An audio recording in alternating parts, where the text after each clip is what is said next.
I guess to address the question earlier about why do they keep making new player changes and never change the ships to being accelerated and stuff like that, it's been the same answer I've given for years at this point. While ships take fucking forever to unlock, I think we can all admit that. Are there any ships that I don't have at 7 stars? Probably. Well, ships take forever to unlock because they're not accelerated rate, and they're usually not great places to farm. Oh, this is actually an exception. I just don't have any canteen energy. The reason that they're giving us all of the characters first at accelerated rate, well, I guess first it was Lightspeed, not Lightspeed, fuck. First it was Hyperdrive, then, accelerated rate, then Lightspeed, then this. The reason they're giving you all these changes is because they know they're not making any money at like 4 or 5 stars, old characters, gear 12. Like, they're not making any money there. There's not a ton of people who are spending money to get Jedi Training Rey. Actually, she's a legendary character. That's a bad example. She's just where my mouse landed. I'll pick literally any other character. Let me pick a character that's just like so pointlessly stupid. I don't know, Droideka. People are not paying, even the people who are like super horny for gas, are not paying to get Droideka up super quickly in most cases, right? There's not a money driver for them. So rather than, expect you to fork out there, they're realizing that the game is largely in the relics, in the relic 5+ area. So they're giving you a fuck ton of free characters in this new recent update. They've given you accelerated rate. They've given you all of these cheap bundles to give you a bunch of characters to project you forward to where the game actually starts, which is post 4 million GP, relic characters, GL ships, GAC out the ass, because that's where people spend money, right? If they give you 100 free characters at 7 stars, gear 1, even if they give them to you at gear 12, you're still probably going to start spending a lot of money. And I know some of you are diehard free-to-play players, but most people aren't. Most people will spend a little bit here and there, believe it or not. And they're spending that to get, fucking gas to relics, or Malik or Revan to relics, or a GL that they unlocked for $10 to relics, right? They're spending money on that. So they'll keep pumping out characters faster and faster and faster. This newest update is a great example of that. They're giving you, what characters are they giving you for free? Or like added to the early game. Basically all of Phoenix, which is hilarious. More bounty hunters for the Executor. A couple more characters in the for like a First Order Resistance area, and then a bunch of ships that are useful for the various events. All right, the reason they're giving you all this shit is because that gets you to, spend for an Omicron pack, maybe get relics on your Phoenix team, start progressing towards the Executor early because they're giving you a bunch of the bounty hunters and a bunch of the ships. So now it's like, holy shit, I have all the requirements. Now I need to start relicking them, to start getting the Executor. That's where you're spending the money. But the reason they're not accelerating ships, or at least they haven't for the past 3 years of new player updates, is ships don't have that next level of spend ability, right? Like, once you get a ship to fucking 7 stars, it's just done. You know what I mean? Sure, there's like minor upgrades you have to do to the abilities, but those are largely not things that people will spend money on.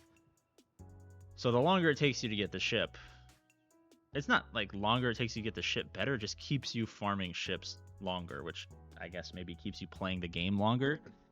But they had it leaked fucking years ago. Not even years ago, was it? Well, I guess I've been gone. I've been on my honeymoon for... I'm not actually on my honeymoon, but I've been retired for like a year and a half, so it's probably been many, many years at this point. When they were testing out, ship mods and 7 dot and stuff like that, and they were going to think about all these changes. And if they came out with new ship mod currency and stuff like that and allowed people to start spending real money or premium currency on things to make ships better, that's probably where I would have saw the push to get ships accelerated so that more people can get more ships and then engage with a new currency. I don't know if they do a new currency, keep it in the same mod currency or whatever, but they'd probably be new materials, and new materials would probably be pretty rare at first because they don't want just, bigger players just having like fucking 69.ship mods, and the other players who might have big accounts but aren't spending money can't get there as fast, so they'd have to roll it out slowly or make it a premium so that people who do get the whatchamacallit. Oh shit, is my mic even working right now? I don't even know if my mic is working right now. I'm not seeing any volume bars. That's awesome. But if they ever did something like that, if they took all what they were hypothesizing and even working a little bit on and pushed that out, I would probably imagine we get some sort of accelerated. But that's the reason that they're pushing new characters to new players, getting them to level 85 faster, getting them in GAC faster, so they can lose GACs faster and spend money faster and all this stuff. Because the life cycle that makes them $8 to $10 million a month is people spending on relics. Now the problem that they haven't been able to crack at all for the average player, obviously these games, a huge portion of their money is spent on like a couple of people who spend an unbelievable. I mean, I've heard stories of people spending over $100,000 a month on this game. Their game is like, coded differently because they're spending so much money. So they go directly to CG to have CG fucking, this is just, take it with a grain of salt. But the bridge that they can't get over is like the post Relic 7 like drop off. Cuz we all know about the GAC monkey, which is basically the philosophy that a lot of the more precise, particular parts of the game aren't super important. Having over 85% GTO mods or Relic 8s and 9s or, stuff like that. Even Datacrons, largely for the vast majority of people, are somewhat irrelevant. So, because the GAC monkey theory has held for the entirety of GAC, actually, pretty much for the entirety of Grand Arena's existence, from basically post it being Grand Arena to being Grand Arena Championships, a little stupid tournament shit they had many, many moons ago. The GAC monkey theory is held, and therefore there is no desire for the average player to go above Relic 7. I only go above, as you can see, I only go above Relic 7 for requirements, and then I think the only character that I brought over 7 that wasn't a requirement, I think was like Luke, but just because that was like a spur of the moment thing. I maybe did it one other time, but I don't think so. Yeah, I don't think so. I usually stop at 3, 5, 7, which makes me think that it's very strange that no one ever stops at 2, 4, 6. I get that it's probably, I don't know. Anyway, but they've figured out the way to get the revenue from the average players to get them through the early game faster. But I don't think they're ever going to bridge the gap on getting people past the Relic 7 drop off. I can't imagine a world where that's possible. The only conceivable area that I could see that happening is